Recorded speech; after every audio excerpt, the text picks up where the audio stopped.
அதே பெண் என் தேவனை தொட்டாள். அவளுக்குள் இருந்த பாவம் அவருக்குள் போகவில்லை, அவருக்குள் இருந்த பரிசுத்தம் அவளுக்குள் கடந்து வந்தது. கரங்களை உயர்த்தி தேவனை மகிமைப்படுத்துவோமா? நானும் அந்த விபச்சார ஸ்திரியை போலதான் இருந்தேன், என்னையும் அவர் மாற்றினார். கரங்களை உயர்த்தி தேவனை மகிமைப்படுத்துவோம்.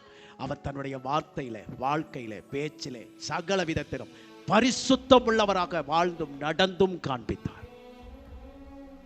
பாவத்தை பாராத சுத்த கண்ணர். இன்றைக்கும் உலகத்தில் இருக்கிற ஞானிகள் ஒருவராலும் என் ஆண்டவரை பற்றி குற்றம் சொல்ல முடியாத அளவிற்கு அவருடைய வாழ்க்கை அமைந்தது. அநேகர் சொல்லுகிறார்கள் அவர் ஒரு தியாகி என்று, ஒரு போராளி என்று. பல விதங்களிலே அவரை பற்றி அவர்கள் அறியாதவர்கள் பேசுகிற வார்த்தை சொன்னாலும் அவரை அவமரியாதையால் தூசிக்கிற அளவிற்கு அவர் வாழவில்லை. மிக பர்ஃபெக்டா வாழ்ந்திருக்கிறார். கரங்களை உயர்த்தி தேவனை மகிமைப்படுத்துவோமா? என் ஆண்டவர், நம் ஆண்டவர், நாம் ஆராதிக்கிற தேவன் இந்த பூமியிலே கொஞ்ச நாள் வாழ்ந்தாலும் மிக பர்ஃபெக்டா வாழ்ந்திருக்கிறார். ஹல்லேலூயா. பாருங்க அருமையான தேவனுடைய பிள்ளைகளே, ராஜ்யத்தின் புத்திரரோ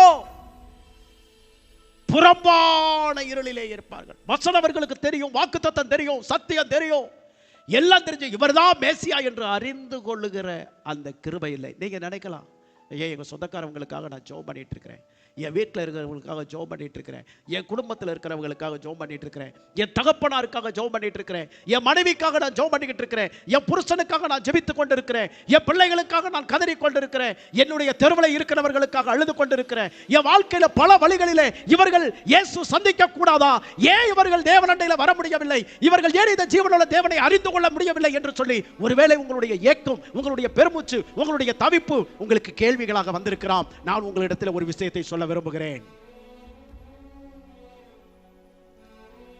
தேவன் உங்களை பாக்கியமுள்ளவர்களாக தெரிந்து கொண்டதினாலே, குடும்பத்திலே ஒருவனாக, கோத்திரத்திலே ஒருவனாக, தெருவுக்கு ஒருவனாக, கிராமத்திற்கு ஒருவனாக, ஒரு ஊருக்கு ஒருவனாக உங்களை தேவன் முன்குறித்தபடியினாலே உன்னை தேவன் தெரிந்து கொண்டார். இதுதான் உண்மை. நீங்கள் பாக்கியவான்கள்.